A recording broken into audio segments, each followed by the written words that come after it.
Bonjour tout le monde. Alors cette semaine, on commence un nouveau livre de la Torah, le livre de Shemot. Cette première paracha qui va commencer à nous raconter sur l'esclavage du peuple juif en Égypte. Et puis la naissance de Moshe Rabbeinu, Moshe qui va être choisi pour être celui qui va libérer le peuple juif, celui qui va nous guider dans le désert, celui à travers lequel on recevra la Torah. Ce qu'on étudiera aujourd'hui, c'est sur la spécificité de Moshe, comment Moshe il se distingue de tous les autres tzadikim qui ont pu exister dans l'histoire.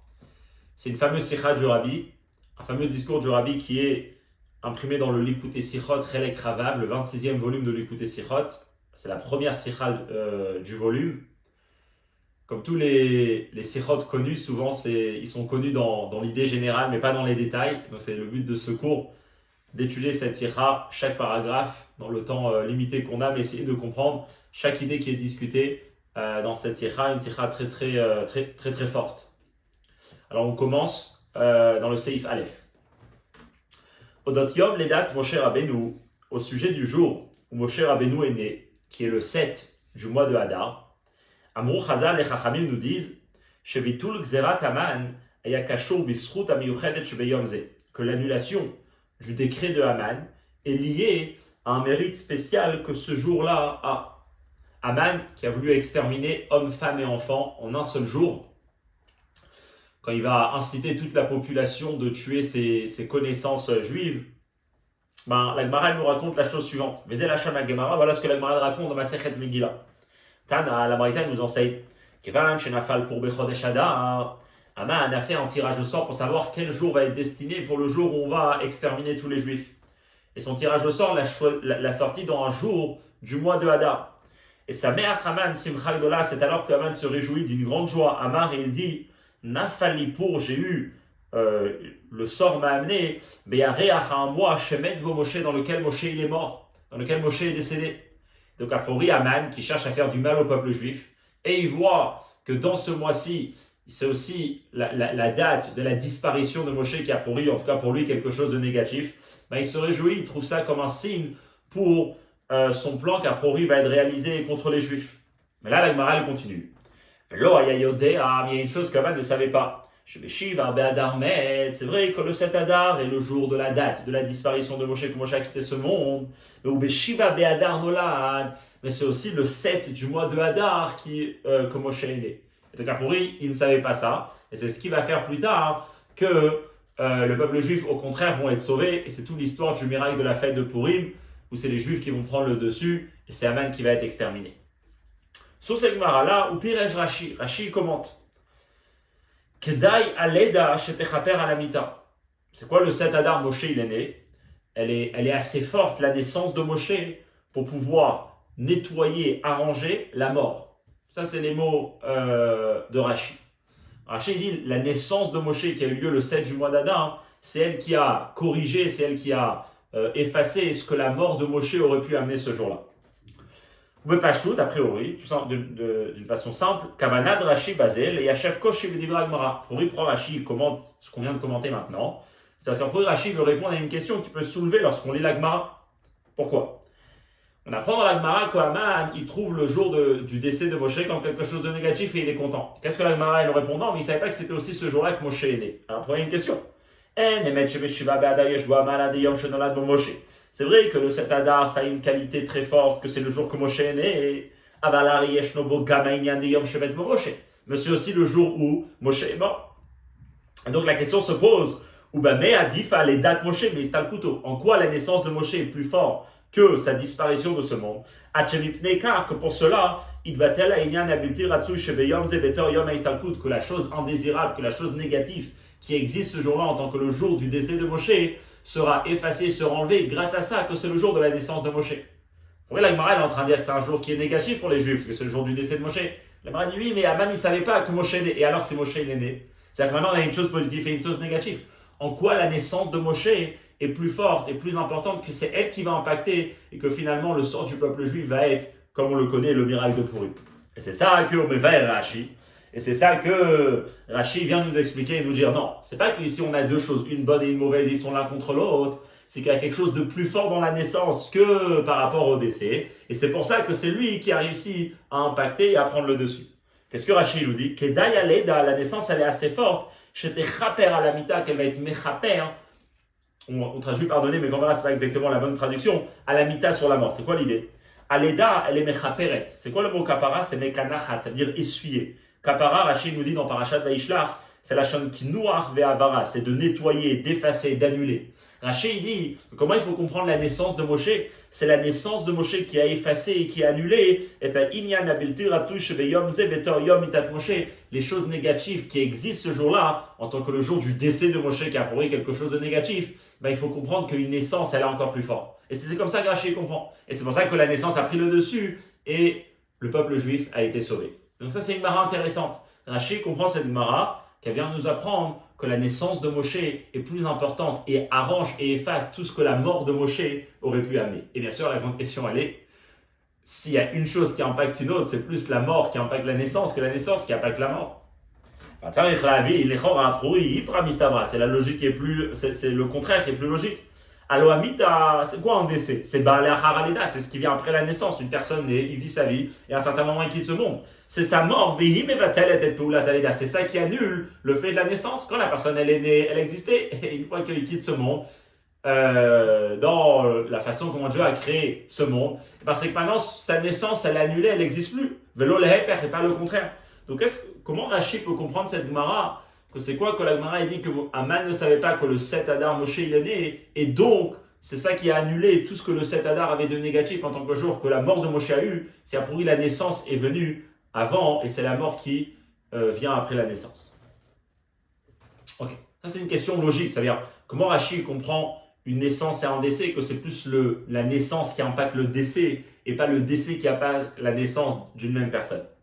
Non, ça fait la chaîne, là, chez Mitzad, en plus de la question logique qui sort de cette compréhension de Rashi, il y a encore une autre question. C'est intéressant de s'intéresser, et effectivement, c'est une bonne question. Qu'est-ce qui est plus fort, le jour d'une naissance de quelqu'un ou le jour de la mort de quelqu'un? Donc, il y a dans le temps, a priori, le décès vient après, donc il annule et il efface la naissance, ça c'est vrai. Mais on compare par rapport à l'impact, par rapport à la force et l'énergie que chaque jour contient.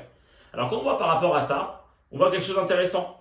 Mikra Malé Diber Akatuv, Tov Yom Amavet Miyom Ivaldo.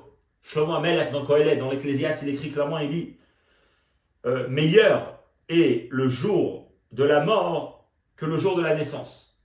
Et une plus grande force dans le jour où une personne va quitter ce monde que le jour où la personne est née. Donc c'est un passage clair.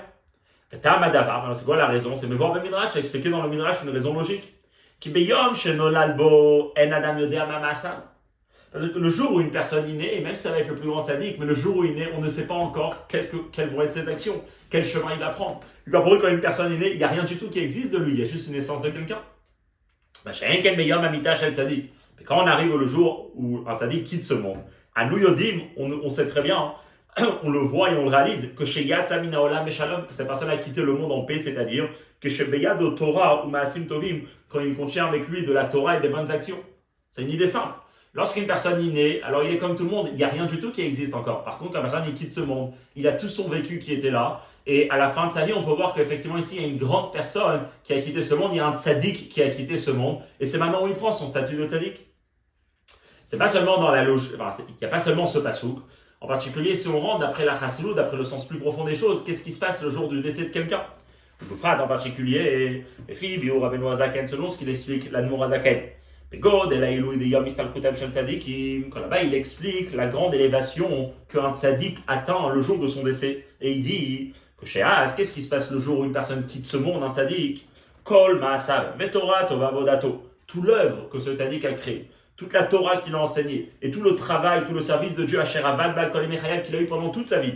Baïm Nidei Shemoun, ils atteignent leur perfection. Le jour de la Histalkut de quelqu'un, tout ce qu'il a pu faire dans sa vie. Imaginez-nous un tzaddik, la quantité de mitzvot, de Torah, de tefila, de bonnes choses qu'il a fait dans sa vie. Le jour de sa Histalkut, ils existent tous en même temps et ils attendent une certaine shlemoun, une certaine complétude. Ou les fichas, c'est donc pourquoi Zeu Moed Ve'ed Ratzon, le jour de la Histalkut d'un tzaddik, ça devient un moment propice. Asher Poel Yeshuot Bekerev Haaretz, qui peut créer des grandes délivrances au sein même de la terre dans ce monde-ci pour la grandeur de ce jour. Donc, et on a un passouk clairement de Shlomo Amelech, Tov Yom Hamavet Miam Mivaldo, et la logique elle est claire. Quand une personne est née, il est comme tout le monde. C'est une fois qu'il quitte ce monde que là on peut voir qu'il sort comme qu'il quitte ce monde comme un tzaddik. Et en plus, qu'on sait que le jour de l'Aïstalkout, il a cette énergie spéciale, cette élévation spéciale, que toute la force d'un tzaddik de toute sa vie se réveille ce jour-là. Donc là, pour lui, il y a la grande question qui se pose. Où les fils d'Emitoré, Atmi Agdola, il y a un grand étonnement qui se pose sur cette Gemara, et surtout comment Rachid l'a compris. Comment Bichelal on peut dire que le jour de la naissance de quelqu'un a une qualité supérieure à son jour de sa mort, plus que ça. Le lachon que Rachid existe, c'est que ça arrange et que ça efface. C'est que la mort, c'est quelque chose de négatif. Et le jour de la naissance, ça arrange et ça corrige et ça nettoie tout ce que la mort aurait pu amener. Bécha, alors qu'a priori, chez Tov, le jour de la mort est encore plus grand que le jour de la naissance d'une personne.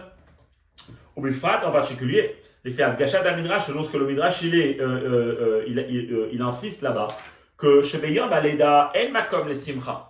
Le Midrash il dit, ils sont fait attention, les gens, lorsqu'il y a une naissance, ils se réjouissent, quand une personne quitte ce monde, et ben ils pleurent. Il dit, dans la logique des choses, comment ça aurait dû être réellement, c'est que le jour qu'une personne il naît, il n'y a pas du tout logique, il n'y a pas du tout place pour se réjouir. Et pourquoi? Parce que quand un enfant est né, on ne sait pas du tout quel chemin, quelle action cette personne va choisir. Est-ce qu'elle commence à dire comme un rachat, bon, mauvais? Par contre, une fois qu'une personne meurt, on doit se réjouir qu'il y a ici une personne qui a vécu toute sa vie de la bonne façon, et chez Niftar Beshem Tov, et qui a quitté ce monde avec un bon don, dans l'endroit où il devait être, il a accompli sa mission. Donc ça, pour eux, c'est la cause quelque chose qu'on a sur Rachid. Premièrement, la logique. Comment c'est la naissance qui impacte le décès, a priori le contraire. Et à part ça, a priori, d'après comment la Torah, elle regarde le jour du décès, le jour de la naissance, le jour du décès, il est beaucoup plus grand. Tov Yom Hamavet Miam Mivaldo, c'est le jour de l'Aïstalkout de quelqu'un qui atteint 50 shlemut. אפילו אם נאמר שלאחר שנפטר בשם טוב, הרי סוף הוא מוכיח על תחילתו, שגם זמן לידתו הוא יום נעלה בעל זכות מיוחדת, בהיותו היום שבו ירדה נשמת הצדיק לעולם הזה. Alors on peut dire comme ça. Bien sûr qu'au moment de la naissance d'une personne, il n'y a rien du tout qui existe encore, et au moment du décès, c'est là où en vérité on voit toute sa grandeur. Mais ça, c'est uniquement dans la vie de cette personne. Quand nous, on est après, que nous, on se pose la question par rapport à Moshe Rabbeinu. Moshe, il est déjà né, Moshe, il est déjà décédé. Le jour de la naissance, aujourd'hui, il a un autre sens, puisque nous, on vient après et on sait que Moshe, qui il était, ou n'importe quel tzaddik qui il était. Alors, on peut dire au contraire, le jour de la naissance, c'est un jour qui est très très grand. Parce que Nidgalé les Mafréas, ça a été révélé que finalement ce jour-là, c'était le début et le commencement de l'âme d'un tzaddik dans ce monde-là. Un tzaddik très très grand. Donc on peut dire qu'il y a eu une qualité le jour de la naissance. C'est vrai que quand on vient après, ça c'est vrai, mais quand même. Même si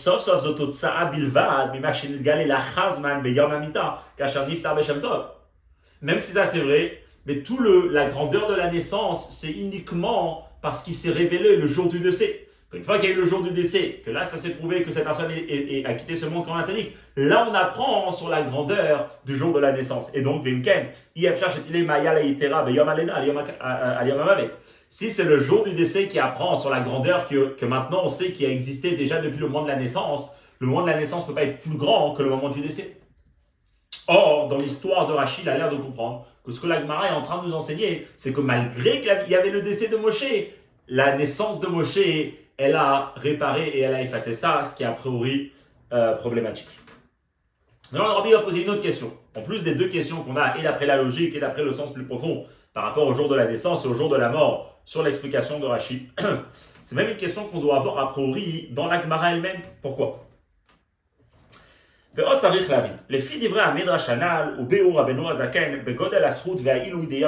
D'après ce qu'on apprend dans le Midrash, que le jour du décès de quelqu'un, c'est là où on voit toute l'œuvre qu'il a créée et toutes les bonnes actions qu'il a choisies. Ce qui n'est pas le cas au moment de sa naissance. Et en particulier, d'après ce qu'on sait d'après l'Admor Azaken, sur la grandeur qu'il y a dans le Yom HaIstalkut. Et comme on sait, on fait tous l'Aïstalkut des Tzadikim, c'est un jour qui est très très grand. Alors a priori, Mitorer et Mia, il y a un grand étonnement qui se réveille dans la Gemara elle-même. Pourquoi? Qu'est-ce que la Gemara ici est en train de faire? Elle veut donner une raison que le fait que le sort est tombé dans le Zayin Adar, c'est-à-dire dans le mois de Hadar, c'est ce qui contient un mérite à Mevatel Exerat Haman qui annule le décret de Haman. Qu'est-ce que la Gemara ici elle est en train de nous faire? Elle est en train de nous raconter comment Haman il a réagi, mais ce que la Gemara est en train de nous dire, ce que Haman ne savait pas. Donc la Gemara elle est en train de nous apprendre Comment le fait que le sort est sorti pendant le mois de Hadar, qui est lié pendant le mois de Hadar, c'est quelque chose de positif qui amènera finalement à annuler totalement le décret de Aman. Alors pour lui, la question, allez, et qu'est-ce que la Gemara elle va choisir de ramener? La Gemara aurait dû dire, bah justement, chez Yom Sheben Bo Moïse, que le jour où Moshe est mort, Mifrar Amina Enoshi, que Moshe c'était le meilleur de l'espèce humaine dans les mots de Rambam. Il y a un mérite qui est très très grand. Que grâce à ce mérite-là, ça peut créer des délivrances au sein même de la terre qui est Bitul Xeratosh El Aman, l'annulation du décret d'Aman. C'est qu'en fait, on apprend le Geret HaKodesh de l'Admor HaZaken, où là-bas il explique comment la Yom HaIstalkut d'un tzaddik, comment ça impacte énormément et dans ce monde ça impacte. Et la Gemara, elle arrive, elle est en train de nous dire que qu'est-ce qui a impacté le fait que Aman, tout son complot a été annulé. On parle de la mort de Moshe, on ne ramène pas la mort de Moshe. On parle de la naissance de Moshe. Pour lui, la Gemara va le dire. Aman, comme on verra, Aman, lui, c'est pas ça. Mais si on cherche quelque chose qui a impacté pour le bien toute l'histoire du décret de Aman, ben c'est bien le fait que c'était le Yom HaIstalkut de Moshe Rabbeinu. Ah, comment ça se fait qu'Aman il s'est réjoui? Kamouvan, bien sûr. En l'akshot misé chez Aman, sa mère Simcha Gdola, mitzad de Shena fallait pour Beyarei Hashem de Moshe, qui lo yada al derech ha'ilu Yom HaIstalkut. Le fait qu'Aman il se réjouit quand il apprend que c'est pendant le mois d'Adar, parce que lui il sait que c'est le mois où Moshe il est niftar. Ça, c'est pas une question, parce qu'effectivement un goy, un Aman, comment lui il voit un décès, c'est que c'est la mort, et la mort pour lui c'est quelque chose de négatif. Donc le fait qu'Aman il s'est réjoui, ça c'est on comprend bien. Notre question elle est, et la couchérie, mais la question elle est, lama lo ne'emar bigmara le maskana chez Inyan ze gufra lo yayodeh achulu. Pourquoi la Gemara nous dit que c'est quoi la maskana en tant que conclusion? Aman il se réjouit parce que c'est le décès de Moshe. Et nous-mêmes, on dit que c'était quelque chose de bien, parce que le décès de Moshe c'est quelque chose de positif dans la Torah. Et là c'est quelque chose de très intéressant, c'est qu'on apprend toujours sur la Histalkut, et c'est que normalement on verra c'est une exception de toute la Torah.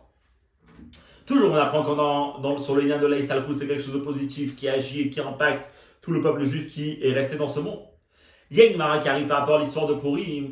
On parle que c'est le jour que Moshe est décédé, et la Gemara quand même, quand elle cherche à chercher comment ce jour-là c'est un jour méritant, c'est un jour de Srout, et c'est un jour important, pas parce que c'est le jour de la naissance de Moshe, mais parce que, pas parce que c'est le jour du décès de Moshe qui a prouvé une grande chose, la Histalkut de Moshe, mais le fait que c'est le jour de la naissance de Moshe, et c'est ce qu'on va essayer de comprendre. Donc les Maskana, on a une Gemara. Rabbi a posé deux questions d'après le commentaire de Rashi. La troisième question, elle est comment ça se fait qu'on n'utilise pas le fait que Moshe est niftar, que Moshe est décédé, pour être ça le facteur qui va impacter toute l'histoire de Purim. On met ça de côté et on parle surtout du fait que c'est le jour que Moshe est né. Veyesh lomar Rabbi Obazé, et on peut dire l'explication dans ça. Qu'est-ce que le Rabbi va expliquer? Le Rabbi va expliquer quelque chose de très fort. Tout ce qu'on a dit jusqu'à maintenant, c'est vrai. C'est des preuves dans la Torah, de Shlomo HaMelech, du Midrash, de l'Admor HaZaken. Le Yom HaIstalkut, il est plus grand que le jour de la naissance. Comment ça se fait que, par rapport à Moshe, ici on a l'air de voir que quand on met les deux à côté, pas seulement le jour du décès, il passe à côté, mais on parle même du jour de la naissance qui impacte et qui efface le jour de l'Aïstalkut, le jour du décès. Alors le Rabbi, il va dire la chose suivante. Falpi. Shaklal, que cette généralité qu'on a dit, Tov Yom Ivaldo, plus grand est le jour du décès que le jour de la naissance. Shayar Bechol Adam, c'est quelque chose qui est lié pour toute personne. Afilou Betzadiki, mais même pour un tzadik, la logique elle est simple, En Adam Yodea Mamasa. Parce qu'une personne quand il est né, on ne sait pas quelles vont être ses actions, il existe uniquement potentiellement peut-être en tant que tzadik, mais concrètement c'est uniquement à la fin de tzadik, quand il a atteint sa shlemut, on voit qu'il est star comme un tzadik, que là on voit la grandeur de ce jour, ça c'est vrai pour tout le monde, pour n'importe quel juif et pour n'importe quel tzadik.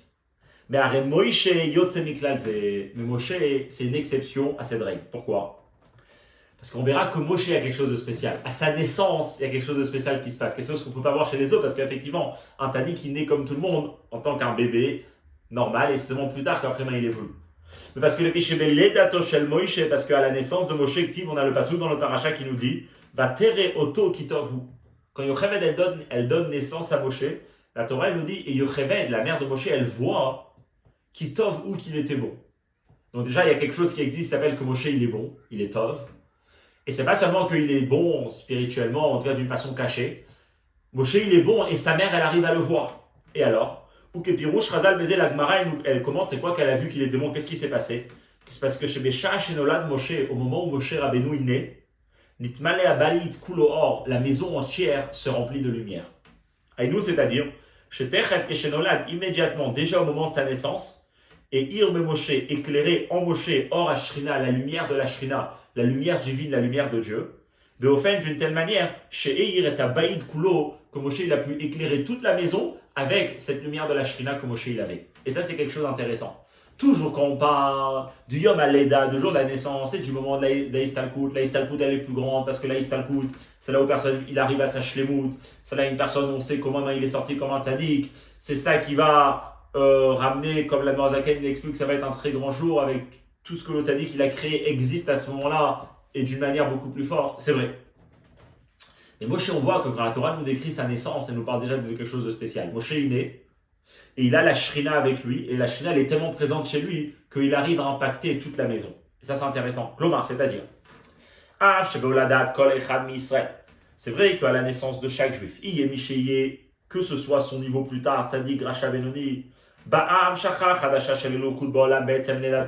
du fait même de la naissance, ça ramène une lumière divine supplémentaire dans le monde. Pourquoi? Parce que la naissance d'un juif, c'est une autre neshama qui arrive au monde. Et c'est quoi une neshama? Une neshama, c'est une partie de Dieu vraiment. Et donc, a priori, à la naissance de chaque enfant juif qui naît dans ce monde, il y a une divinité, il y a une shrina qui arrive dans le monde. Avec un en particulier, Imarach Animol ou Baal Nishmat Tzadik, si le nouveau-né possède en lui l'âme d'un tzaddik, que Kemama Chazal, comme les Chachamim nous disent, Barata Tzadikim, Dieu a créé des tzadikim, c'est-à-dire Aïnou, Shakadosh Baruch Boré Neshamot Meyuchadot, que Dieu crée des Neshamot spéciales, les Kochot Meyuchadim avec des forces très très spéciales, chez Yuchlu la Gia les Madriga Tzadik, qui pourront atteindre un jour au niveau de Tzadik, basé sur ce que le Tanya il nous explique, que le Tanya il dit qu'il y a certaines Neshamot qui vont naître en tant que Tzadik. Et donc là, le Rabbi dit comme ça, tous les Juifs, c'est une nouvelle Amshacha de Dieu dans le monde.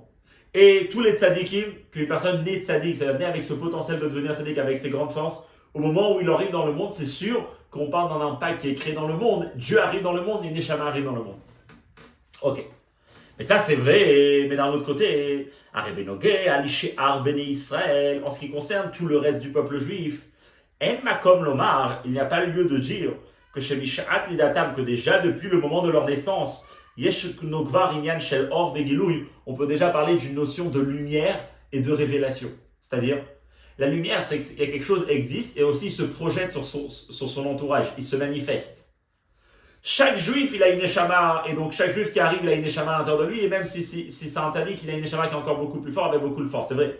Mais est-ce qu'on peut parler que cette neshama, elle est déjà révélée, elle est déjà en train d'éclairer? Un enfant, quand il naît, un bébé, quand il naît, la neshama, elle n'est pas du tout révélée. Chaque bébé qui naît, indépendamment de qui va être plus tard, il naît avec en tant que bébé, en tant que petit enfant qui n'a aucun impact encore sur le monde.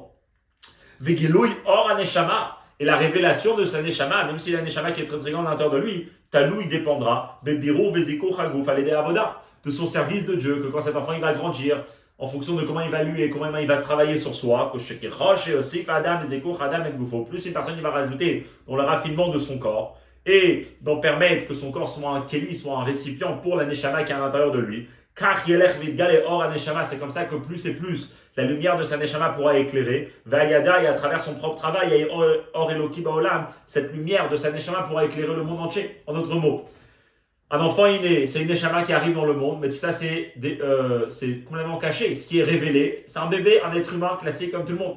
Au fil du temps, là, à ce moment-là, sa conscience, elle va se réveiller. Et là, à ce moment-là, son propre travail, il va venir, il va se travailler énormément. Et là, sa neshama, elle va se révéler. Ça, c'est le processus de toute personne.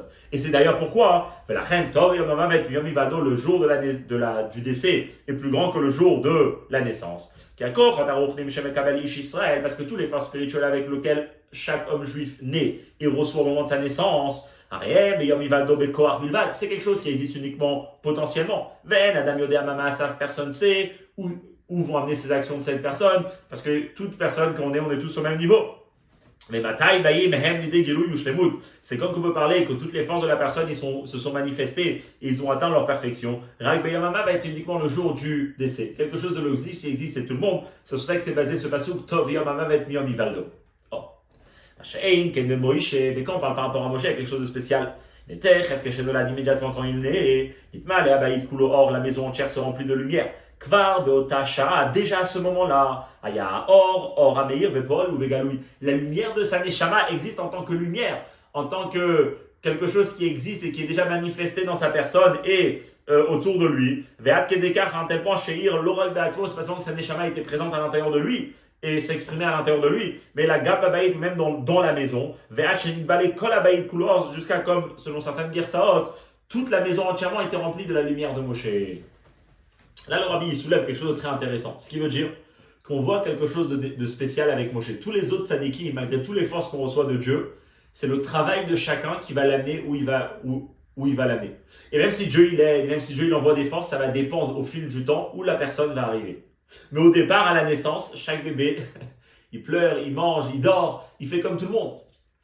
Moshe, on voit qu'il naît, et on parle déjà d'une lumière qui existe, pas seulement à l'intérieur de lui potentiellement, elle existe déjà jusqu'à qu'elle influence autour. Donc il y a quelque chose de présent qui est là chez lui, sans même qu'il a fait son propre travail. Maintenant, on peut poser une question après. Oui, est-ce que ça veut dire qu'alors Moshe il n'a plus besoin d'exister parce que tout est déjà présent? Bien sûr, il va dire, il y a tout le travail que Moshe va faire et ça c'est très très important. C'est pour ça qu'aussi sur Moshe on peut dire qu'il y a quelque chose qui est grand le jour de son décès. On peut voir tout ce que Moshe il a fait, qu'au moment de sa naissance ça n'existait pas. Bien sûr que ça existe aussi, ça c'est Moshe, comme il va dire maintenant. Mais il ne faut pas poser la question, Midrash Goufas, on voit dans le Midrash sur Kohelet, Shamalatar, Darshu Pasuk Zed et Tov Yamavet, Yamivaldo, Gamal Moshe Rabbeinu. Là-bas, le Midrash il commente ce pasuk-là du jour du décès, qui est plus grand que le jour de la naissance.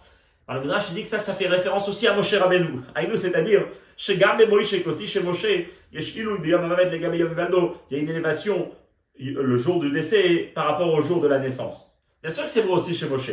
Alors, comment les deux ils peuvent être vrais? Parce que tout dépend de quoi on parle. Quand on parle par rapport à l'œuvre, à la Torah et le travail de Moshe Rabbeinu, c'est sûr qu'il y aura une élévation le jour où Moshe atteint la fin de sa vie dans ce monde par rapport au jour où Moshe vient d'arriver dans ce monde. Qui? Il va donc le jour où il est. Avant qu'il y a le travail de Moshe qui existe dans le monde, Moshe n'a pas libéré le peuple juif, Moshe n'a pas reçu la Torah, il n'a pas enseigné au peuple juif, il n'a pas fait tout l'impact que Moshe Rabbeinu a fait dans sa vie. Toutes ces choses-là existaient chez Moshe, Rak Bekoach uniquement potentiellement, ou Shlemut, et donc la complétude. Maasa vetorato bavodato de ses actions, sa Torah et son travail. Irak bishlemut yamav vavodato, c'est uniquement à la fin, quand il va atteindre la complétude de ses jours et de son service de Dieu. Bet istalkut au moment de sa istalkut. Mais il est donc tov yamav et mamivaldo. Le jour du décès est plus grand que le jour de la naissance. Ça c'est sûr. Alors c'est quoi toute la leçon qu'on a parlé avant que quand Moshe est né, il est tov et il y a de la lumière? C'est autre chose. Mais cette lumière qu'on parle, qui est présente au moment où Moshe est né, avant même qu'il a commencé à travailler, ça c'est pas lié au travail que Moshe va faire dans sa vie. Kashour, c'est lié.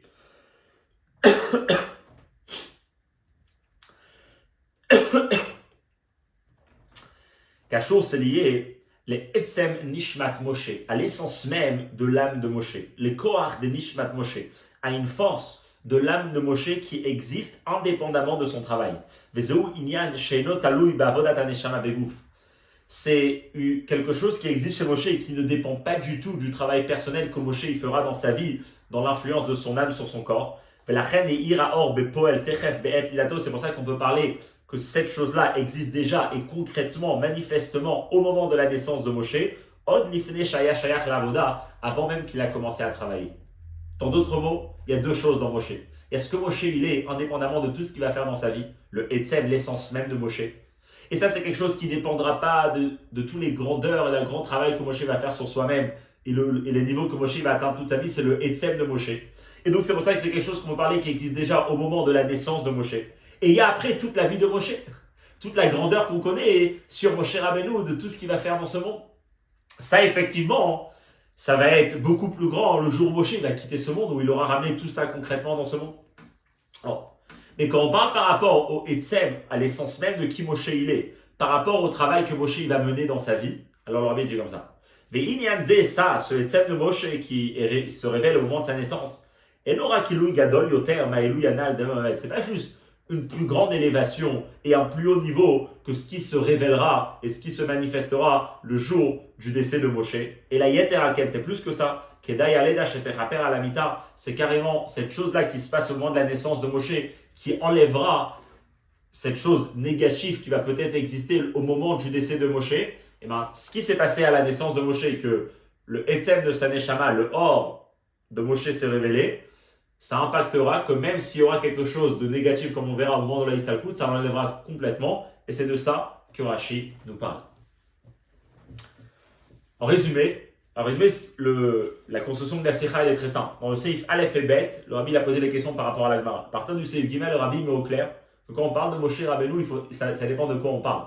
On peut parler de la tête, de la créativité, des enseignements et de la force de Moshe en tant que le travail qu'il a fait sur lui, que bien sûr, est incomparable à tout le monde, ça c'est vrai. Mais d'un autre côté, ça va dépendre de son travail. Et quand il le fait, ça arrive à une complétude. Tant qu'il n'a pas fait, ça n'arrive pas à une complétude. C'est pour ça que le jour du décès est très très important. Et même le jour de la Histalkut de Moshe est un jour très très important.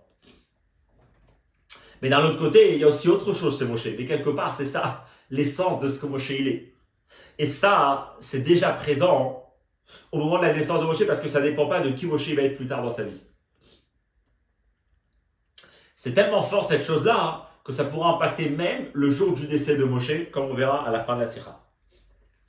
On comprendra ça, l'effet Biura Bechaye, selon l'explication du Bechaye, un des Rishonim, que lui, il commande même à Machazal la phrase des Chachamim qui nous disent que Nidbale Abaïd Kulora. La phrase, elle est prise de la Gemara. La maison entière s'est remplie de lumière. De quelle lumière on parle? Le Bechaye dit une phrase qui va être le fondement de toute la Sikha du Rabbi. Chez Moshe Rabbeinu, que Moshe Rabbeinu, Mitrilat Toldato, depuis le moment de sa naissance, Ayaraoui, il était apte et il était qualifié, les Haïr et Kol Haolam, d'éclairer le monde entier à l'aider à Torah, à travers la Torah. Le Bechaye nous explique que c'est quoi cette lumière qu'on parle? C'est la lumière de la Torah. Et que Moshe, s'il naît et qu'on voit cette lumière en lui, c'est parce que Moshe, depuis sa naissance, il était lié avec la Torah. Quel lien il a avec la Torah et la lumière? Alors c'est simple, comme Moshe Katou, comme Amelech, il dit clairement dans Michelet, Vetorah, or, la Torah, c'est de la lumière. Ou que Bahama Chazal, ou bien comme les Chachamim nous disent, En or et la Torah. Ou bien Urazu Torah, par rapport à Maseret Megillah, par rapport à la fête de Purim. Donc le Bechaye, il dit que c'est quoi cette lumière qui est venue avec Moshe? La lumière représente la Torah, et si elle vient avec Moshe, c'est parce que Moshe, depuis le moment de sa naissance, il est lié avec la Torah. Et nous, on a expliqué avant que ce qui vient au moment de sa naissance, c'est lié avec son Etzem. Donc ce qu'on expliquera maintenant, c'est que le Etzem de Moshe, c'est le Inyan de la Torah. Mais qu'est-ce que c'est la Torah? C'est ce qu'il va expliquer à la suite.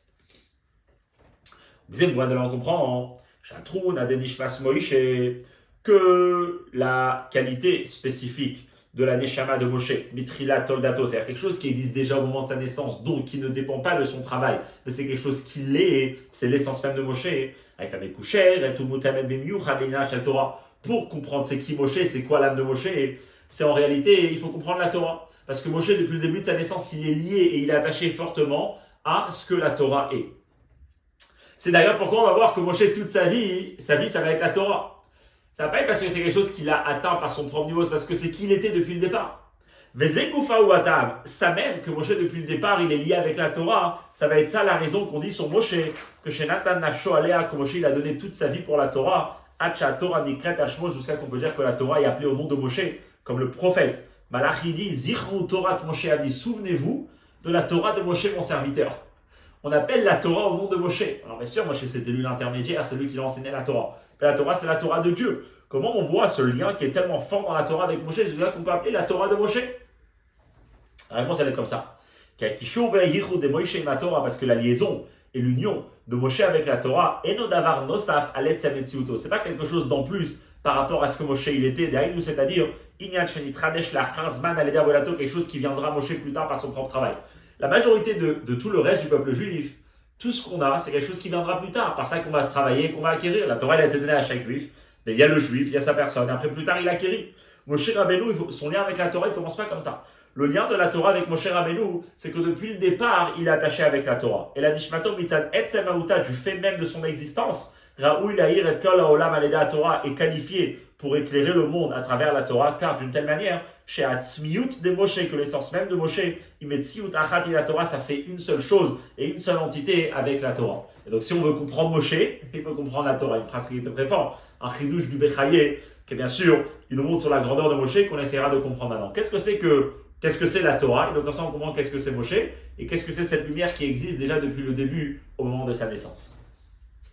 Mais Asbara a basé l'explication dans ça.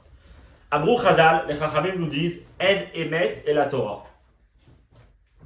Il n'y a de vérité que de la Torah.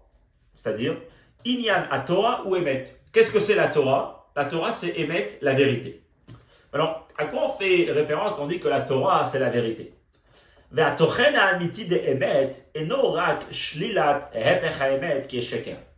Quand on dit vérité dans ce contexte-là par rapport à la Torah, on ne parle pas seulement vérité dans le sens que c'est quelque chose de vrai et pas quelque chose qui est faux. C'est souvent, dans la vie courante, quand on dit est-ce qu'il m'a raconté quelque chose de vrai, c'est est-ce que c'est des faits qui se sont passés. Donc la vérité, c'est quand c'est pas du mensonge. Alors ça c'est vrai dans le langage courant, mais c'est pas de ça qu'on parle ici. Alors bien sûr qu'on parle déjà de pas cette étape, de pas du tout être dans le mensonge, mais c'est plus que ça. Parce que des fois il y a des choses qui existent, et dans notre langage on va dire qu'ils sont vrais. Est-ce qu'ils existent vraiment? Est-ce qu'ils sont vraiment vrais? Alors là c'est ce qu'il va dire. Il va dire qu'on parle ici que la Torah c'est vrai, on ne veut pas dire que la Torah c'est pas du mensonge. Il y a plein de choses dans la vie qui sont pas du mensonge. Emet, et la Emet mashma, c'est quoi le vrai sens de Emet? C'est Inyan, c'est quelque chose, chez En Shayar Boshinui, qu'il n'est pas possible d'avoir une modification ou d'un changement. Inyan Nitri, quelque chose d'éternel. Ça c'est beaucoup plus fort. Ou Belashana Katouf, dans les mots du Passouk, Shlomo HaMelech, il nous dit Sfat Emet Tikon Laad. Un langage de vérité, c'est celui qui tient pour l'éternité. En d'autres mots, quand on parle ici de Emet, et donc quand on veut définir la Torah, c'est qu'il y a des choses qui existent. Et pendant qu'ils existent, ils ont énormément d'ampleur. Mais après, ils peuvent partir. Et même quand ils existent, c'est lui possible qu'ils partent par certaines conditions. Qu'est-ce que c'est la vraie notion de vérité? C'est quelque chose d'éternel. Et éternel, pas juste parce qu'il existe pendant longtemps, mais éternel parce qu'il ne peut pas avoir de changement dans cette chose-là. C'est connu la preuve qu'on ramène souvent par rapport à ce sujet des mots de la Mishnah. La Mishnah là-bas, elle nous parle par rapport à, dans ma Sechet Para, par rapport à quelle eau on peut utiliser pour mélanger les cendres de la vache rousse. Et là-bas, c'est écrit qu'il faut il faut de l'eau vivante. Et on dit c'est quoi quelque chose de vivant, quelque chose de vrai. Alors c'est de l'eau de source. Mais là, qu'est-ce qui se passe s'il y a une source? Il dit comme ça la Gemara, la Mishnah, Shema Ayanot, que des sources, Amiti Yabshim, Achat Neshema Shalim, qui sèchent une fois tous les 7 ans. Krouim, ils sont appelés Maïm Neharot Amechazvim, de l'eau non fiable, de l'eau mensongère, si on peut dire. Ou Psulim Lekidush Mechadat, et donc ils ne sont pas saouls pour la sanctification de l'eau liée à la vache rousse. À derrière un peu l'idée de Sheker, le mensonge, El Loraglaim, il n'a pas de pied. Une preuve intéressante qu'on ramène, que s'il y a des sources d'eau, mais c'était des sources d'eau qu'une fois tous les 7 ans, elles séchaient et après, elles reprenaient. Alors pour lui, c'est une source d'eau, et pendant 1 an, 2 ans, elle va couler. On dit, mais puisqu'une fois tous les 7 ans, elle sèche, c'est déjà appelé Neharot Amechazim. Chazim, c'est un mot kazav qui veut dire faux. Qu'est-ce qu'on apprend de là? A priori, quelqu'un qui vient à la source et il reste pendant des mois et même des années devant cette source, il voit une vraie source d'eau. Et puisque une fois elle arrête, alors c'est déjà appelé kazav. Sous-entendu, ça va nous apprendre que quand on parle ici de la vraie notion de vérité, on ne parle pas d'une vérité juste d'exister, on parle de quelque chose qui est éternel et qui reste pour toujours. Oh, maintenant on va comprendre. Zéouinian Torah Emet. Alors comment on prend la Torah, on l'appelle Emet. Comme on dit, Venatan Lanu Torah Emet dans la bracha, il nous a donné une Torah de vérité. Parce qu'effectivement, chez la Torah Initzrit, la Torah elle est éternelle. Ven Shayarba Kol Inyan Shel Shinui. Et pas juste elle existe pour beaucoup de temps, ce n'est pas possible de créer une modification ou un changement dans la Torah. Ou la Shana Rambam, dans les mots du Rambam, comment il va définir la Torah. Chez la Torah, que la Torah, Omedet Leolam ou la Lo Olamim, elle tient et elle reste pour l'éternité. Elle la Loshinui, aucune modification est possible dans la Torah. Velo Giraon, aucune diminution. Velo Tosefet et ni rajout, c'est possible dans la Torah. La Torah, elle restera, et les lois de la Torah, il restera toujours pour l'éternité. Et ils ne sont pas liés, et ils ne sont pas liés au changement. La Torah n'est pas soumise au changement que le temps doit créer, qui est tout à fait normal. Ou bien des changements qui viennent chez les hommes, nous les êtres humains, qu'on est câblés veulent la Torah, ceux qui reçoivent et ceux qui étudient la Torah. Pour lui, la Torah elle a été donnée à nous, dans ce monde. Alors nous, on est des êtres qu'on change, un jour comme ci, un jour comme ça, on évolue au Hachem toute la vie. Et le temps aussi, qui est la définition de ce monde, ça change d'une seconde à l'autre. La Torah, elle n'est pas liée à toutes ces modifications-là, et la Bechol HaMatzavim dans toutes circonstances, Nisheret HaTorah Kemoshe reste comme elle est, Bli Shinoim, sans aucun changement. Et Shlomar, il faut dire que chez Gabi Tamzer Mouchazal, c'est d'ailleurs la raison pour laquelle les Chachamim nous disent que Kol Mashetamid Vatikatit Lechadesh Hakol Neymar Moshe Besinaï, que tout ce qu'un Talmid étudiera plus tard dans l'histoire et il rajoutera dans la Torah, en réalité Moshe le connaissait déjà. C'est quoi l'histoire? Dans la Torah, il n'est pas possible de créer un vrai rajout. C'est pour ça. Si c'est quelque chose qui fait vraiment partie de la Torah, si c'est vraiment un chidouche qui vient de la Torah, c'est pour ça qu'on est obligé de dire que Moshe le connaissait déjà. Parce que si ça, enfin, que Moshe le connaissait, mais ça a déjà été donné à Moshe. Parce que puisque la Torah ne peut pas changer, quelqu'un il vient, il nous rajoute une nouvelle gardou pshat dans une mara, c'est obligé que ça a déjà été donné à Moshe, parce que sinon c'est un vrai changement dans la Torah. Et à ce moment-là, c'est plus de la Torah, parce que la Torah elle est émette, dans le sens où elle est éternelle, et elle ne changera jamais. On ne pourra rien rajouter et rien diminuer dans la Torah. Ça, c'est une définition qu'on peut donner à la Torah, que la Torah, c'est Torah Tevet. Maintenant, la vérité, qu'est-ce que ça veut dire que la Torah, elle est éternelle? Souvent, les choses, ils sont éternelles parce que justement, ils ne sont pas liés à un monde de changement. Là, ici, dans le Seifé, il va dire, ce n'est pas du tout le pshat par rapport à la Torah. La force de la Torah, c'est que malgré que la Torah, elle prend en considération tous les changements et toutes les modifications et toutes les limites et les barrières et les choses qui s'annulent dans ce monde. Et la Torah va rentrer, va parler de ces choses-là. Pourtant, la Torah reste entière. Ça, c'est la force de la Torah. Et pas seulement la Torah reste entière, elle arrive même à transformer l'endroit où elle arrive pour qu'un endroit qui était donné et laissé à une certaine modification, ben maintenant, il peut devenir éternel. Le Yeter Bio, pour plus d'explications. C'est ça que la Torah ne change pas malgré des changements que le temps et le monde en soi peut créer. Ce n'est pas parce que la Torah ne rentre pas du tout dans le monde qui est défini par temps et endroit, que par définition c'est des choses qui sont limitées, qui changent et qu'un jour peut-être même ils n'existent plus. Alors c'est pour ça que la Torah elle est éternelle. Non, pas du tout. À des rabats, au contraire. Torah, le Vashamaïmi, on sait très bien ce que la Gemara nous dit, enfin, pris de la Torah et la fameuse histoire de la Gemara, que la Torah n'est pas dans le ciel. Et là, il est éternel, d'après la Torah, elle a été donnée spécialement à nous dans cette terre. Baolam, dans le monde, qui est soumis au changement des temps, les Mitzrayim, Eratem, etc. Quand la Gemara nous dit que quand la Torah elle est donnée à un peuple qui habitait en Égypte, qu'après il est sorti d'Égypte, et c'est un peuple qui est dans les Tzerara, que le Tzerara, Baruch Hashem, il a tous ses humeurs, un jour oui, un jour non, et ainsi de suite. Donc, a priori, la Torah, elle a lui été donnée là-bas. Alors, c'est quoi la force de la Torah? La force de la Torah, c'est ça. La Pirouche Advaribou. Quand on parle que la Torah est l'éternelle, c'est la chose suivante. Chez la Torah, que la Torah, comme elle se trouve dans la terre.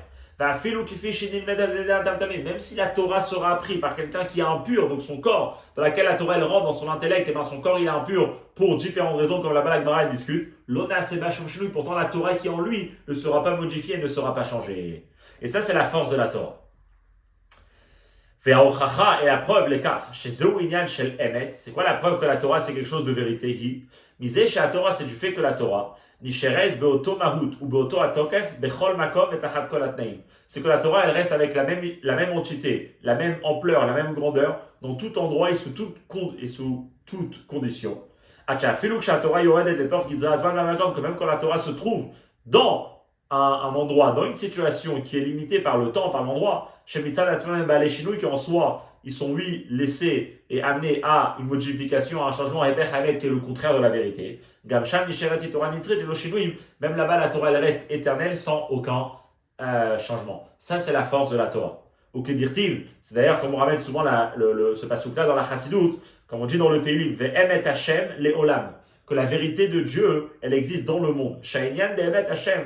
La force de Emet Hashem, c'est pas juste que c'est une vérité, c'est quelque chose d'éternel, parce que ce n'est pas dans le monde que le monde lui-même, il est lui quelque chose de limité, c'est plus que ça. C'est que Dieu, sa vérité et son éternité, elle rentre l'olam dans le monde. Betor olam, mais la reine, c'est d'ailleurs pourquoi. Mitzad Emet Hashem, yachol gam davar shebaolam agashvi.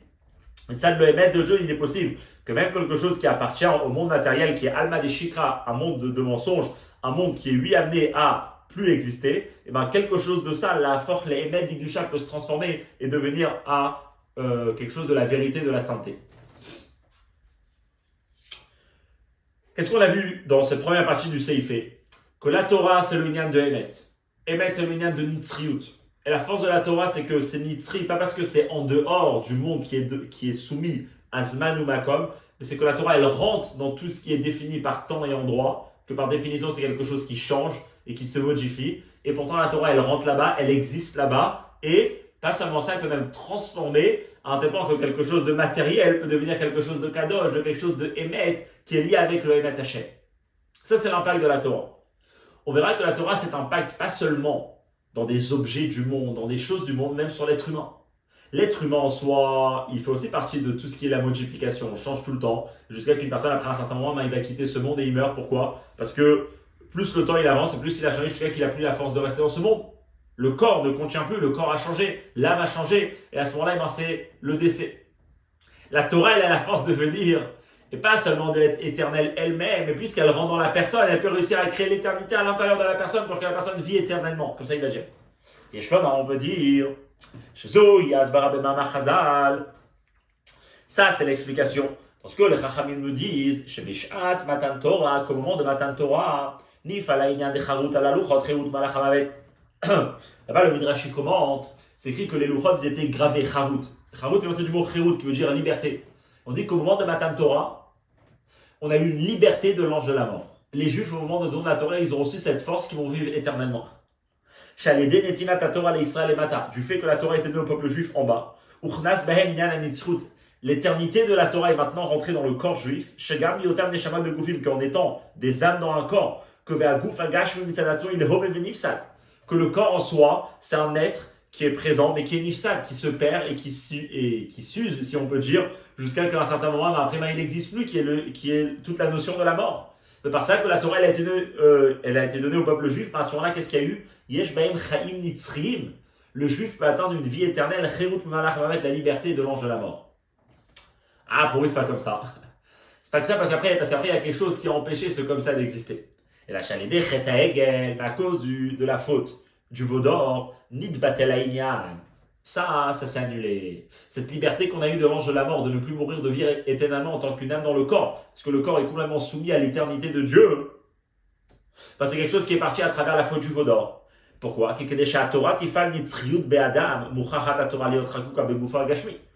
que la Torah puisse impacter et rester éternellement à l'intérieur d'un être humain, à l'intérieur de son corps, il faut que la Torah existe à l'intérieur du corps. Le problème, il est que le corps, que la faute de l'arbre de la connaissance, a empêché à l'éternité de la Torah d'exister à l'intérieur du corps. Mais la faute du veau d'or a amené à l'intérieur du corps une certaine zoama, une saleté, une sueur, quelque chose de négatif qui a empêché à la Torah pour que la Torah puisse être gravée à l'intérieur du corps. Et c'est d'ailleurs toute l'histoire qui vient après la faute du veau d'or, c'est quoi? C'est justement notre travail et nos actions aujourd'hui, c'est de renlever toute cette obscurité-là qui est venue à travers la faute du veau d'or. Jusqu'à qu'on annule cette saleté qui a empêché à la Torah de faire un avec notre corps. Et là, on arrive à un moment où effectivement on va vivre éternellement. Adet Ketz, à la fin des temps, quand l'esprit d'impureté sera enlevé de la terre, chez Astéré, Cherut Melach, que là on atteindra une liberté de l'ange de la mort, Chaim Nitzrim et poil, une vie éternelle concrètement, mais Shama Begouf en tant qu'une âme dans le corps, puisque le corps serait un kéli, serait un récipient pour cette éternité de Dieu, que lorsqu'elle rentre, elle transforme complètement l'être, indépendant de le rendre éternel, ce qui s'est passé momentanément pendant le moment de la Torah, du moment du don de la Torah, mais que la faute du veau d'or enlevée, notre travail nous amènera à une époque de Mashiach, on vivra ça éternellement.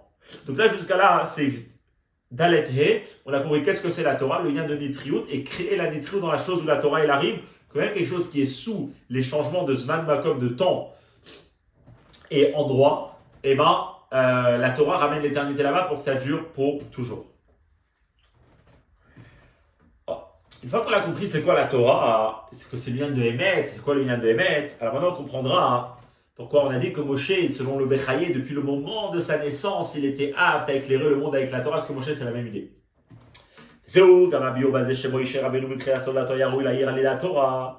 Pourquoi? C'est quoi le lien de Moshe? C'est Midata Emet. Emet c'est Moshe, la Midrash qui nous dit que c'est quoi la vérité, c'est Moshe. C'est-à-dire, c'est pour ça que la Torah elle a été donnée par Moshe. Parce que Moshe il est Emet, Vetorato et sa Torah elle est Emet. Donc Moshe qui l'Emet, c'était lui le meilleur shliach pour envoyer le lien de la Torah. Ce Midrash il nous apprend que Moshe Mitzadatzmo il est aussi Emet. Alors qu'est-ce que ça veut dire quand Moshe il est vrai? Est-ce que ça veut dire que Moshe disait que des choses vraies? On n'a pas besoin de Moshe. C'est pas comment on va qualifier Moshe. Ça on peut trouver plein d'autres personnes qui sont comme ça. Qu'est-ce qu'on va dire quand Moshe il est Emet? C'est ce qu'il va dire maintenant. À Pirouge, basé où l'explication dans ça? On n'est pas en train de dire ici que Moshe, la seule chose qu'on est en train de dire c'est quoi? Que Moshe il n'a pas dit des choses qui sont contraires de la vérité. Non. Gamacherim, même des autres, ou Bifrat Tzadikim, en particulier on peut trouver d'autres Tzadikim Chez Yanam que eux, ou Mida Dusha, Cheret Chesed, qui représentent une autre Mida, pas la Mida de Emet. Ils vont représenter une Mida de Chesed, de Gvura, etc. Mais Enam Shayachim, que la lignane Shel Sheker, elles ne sont pas du tout liées à une lignane du mensonge, Chazve Shalom. On n'a pas besoin des Moshe Rabbeinu pour ne pas mentir. Et la chevet de Moïse, quand on dit que Moshe il était Emet, c'est que Moshe il avait à l'intérieur de lui, et ira Emet Hashem, chez Initzrit Eloshinui. C'est cette éternité-là, cette idée qui est au-delà de tout changement possible, c'est ce qui était chez Moshe, c'est ce que Moshe il était. Donc ça c'est le lien, ça c'est ce que le Bechaï il est en train de nous dire, que Moshe depuis le départ il était lié avec la Torah, parce que En Torah elle a Emet, et Moshe c'est aussi Emet. C'est comme ça que Moshe il pouvait avoir cette idée-là de Nitzri, un Nitzri qui rentre quelque part, et que même dans un quelque part qui est pas Nitzri, qui n'est pas éternel, et ben il le change et il le rend éternel avec le Emet de Dieu. Une expression du Emet dans la vie de Moshe, on peut le voir dans les œuvres de Moshe. La Reine Matzin, c'est pour ça qu'on trouve chez Maaseh et des Moshe Nitzri Mema. On trouve que ce que Moshe a fait, ce que Moshe a créé par ses propres mains, eh ben, ils vont être éternels. C'est quoi cette histoire? Que comme les Chachamim nous disent, la Gemara elle nous dit, le Mishkan qui a été construit par Moshe, tout le monde a préparé, mais après c'est Moshe qui a monté le Mishkan. La Gemara dans Masechet Sota elle nous dit, Mishkan Sacha Moshe lo Charev et la Nigdas Bilvad. Le Mishkan que Moshe a construit et qu'après ils sont rentrés avec en Eretz Israël, il n'a pas été détruit. Le premier Beth Amikdash a été détruit, le deuxième aussi, ainsi de suite. Beaucoup de choses qu'on a construites, ils ont été détruits par le peuple juif. Enfin, que le peuple juif a construit, ils ont été détruits. Mais le Mishkan que Moshe a construit, il a été enterré en Israël, sous l'endroit du Beth Amikdash.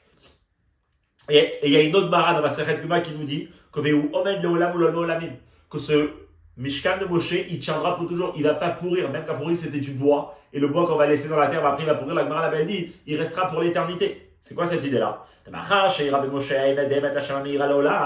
Puisque Moshe c'est cette notion de la Torah. C'est quoi la Torah? C'est pas juste une éternité, mais c'est une éternité qui rentre dans un monde qui est le contraire de l'éternité et qui le transforme, et que là-bas il ramène le Emet de Havaï et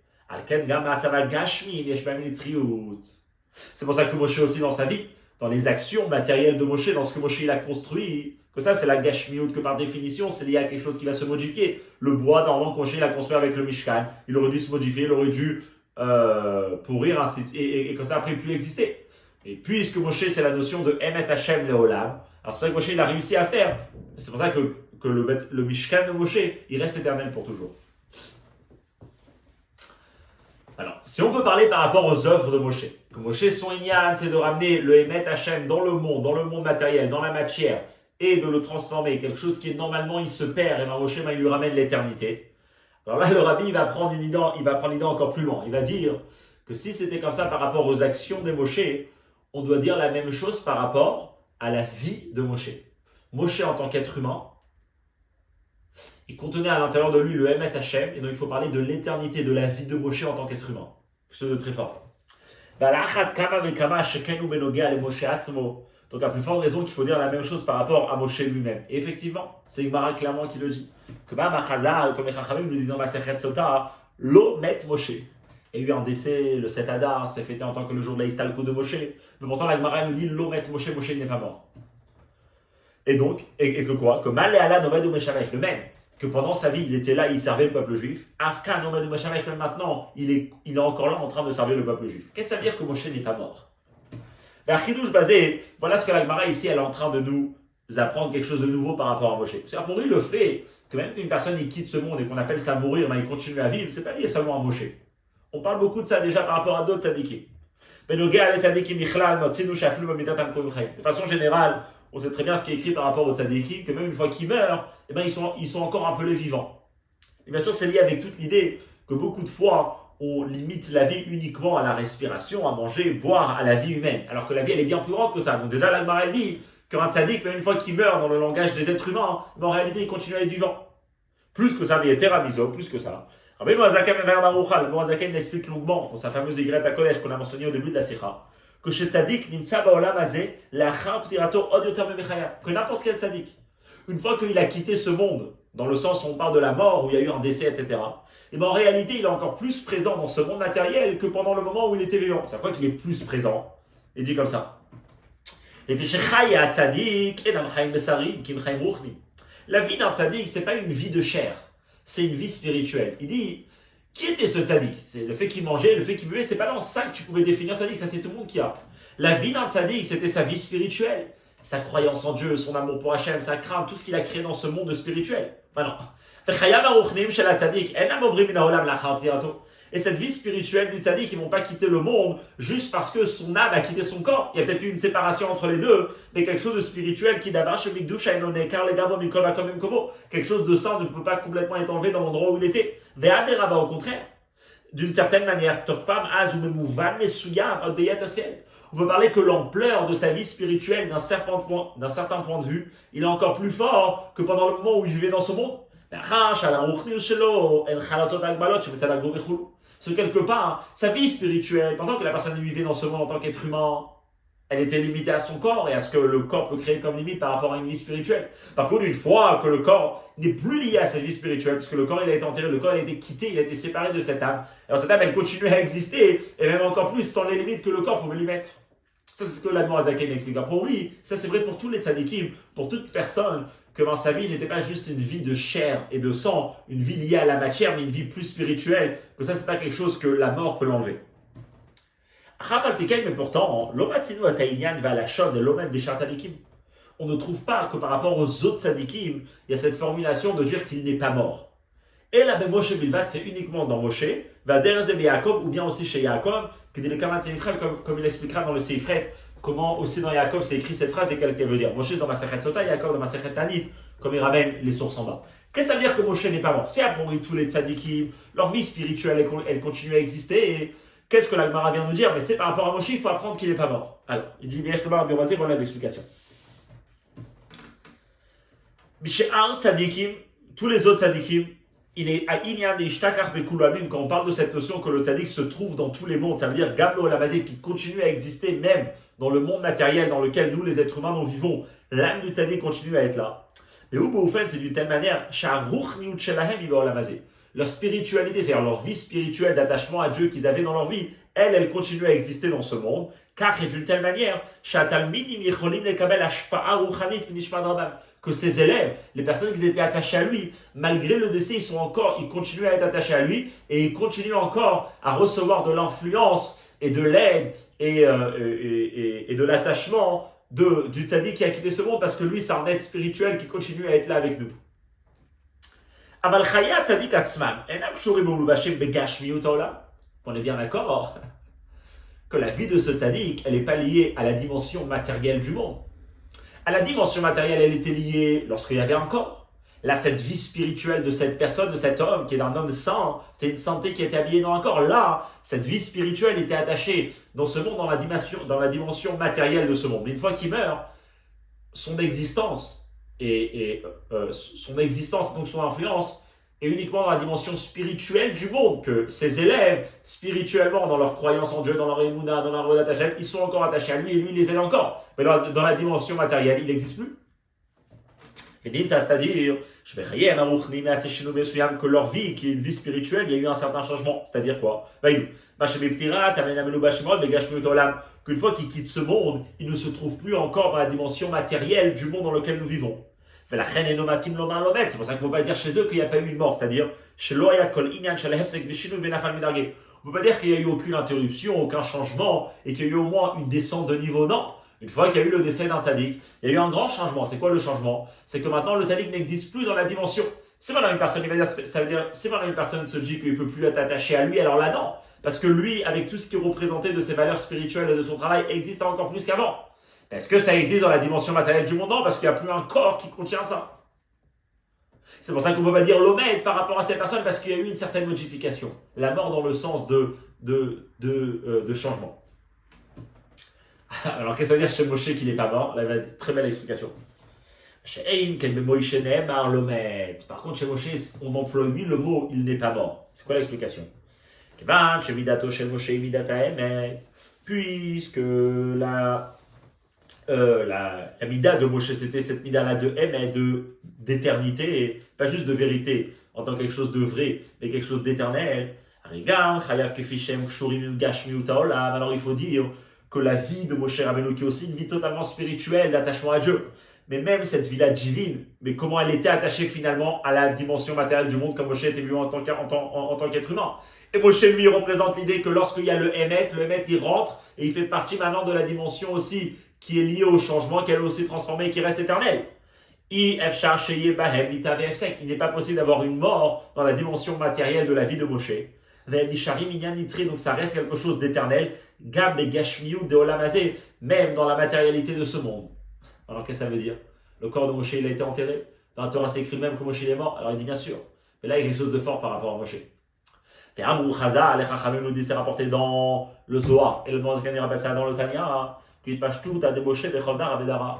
Qu'il y a une continuité de l'âme de Moshe dans chaque génération. C'est-à-dire, chez Nismash Moshe, que la Nishama de Moshe, Mitlabesh et Tsabi, et se trouve Bechach Meador et Neaïda dans les sages de la génération, ceux qui sont considérés les yeux de toute la communauté, Shbechol Dovador dans chaque génération, Obimiuchad et particulièrement Benassi Ador dans le chef de la génération.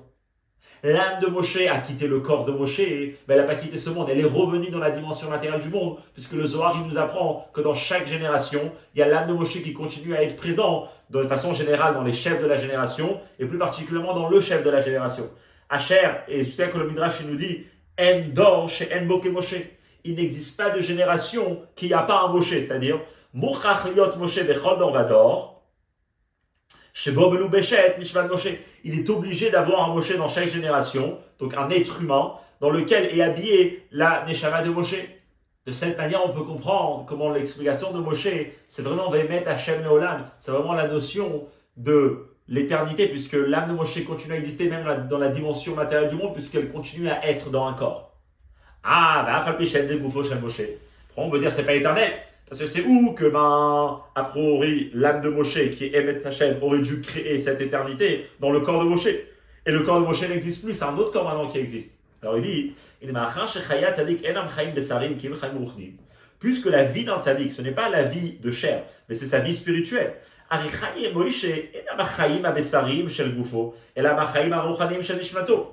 vie de Moshe, c'était pas sa vie liée avec son corps. La vie de Moshe, c'était toute sa vie spirituelle. Ça, c'était la vraie Neshama de Moshe. C'est ça, c'est la vraie Neshama, c'est ça, c'est la vraie vie de Moshe.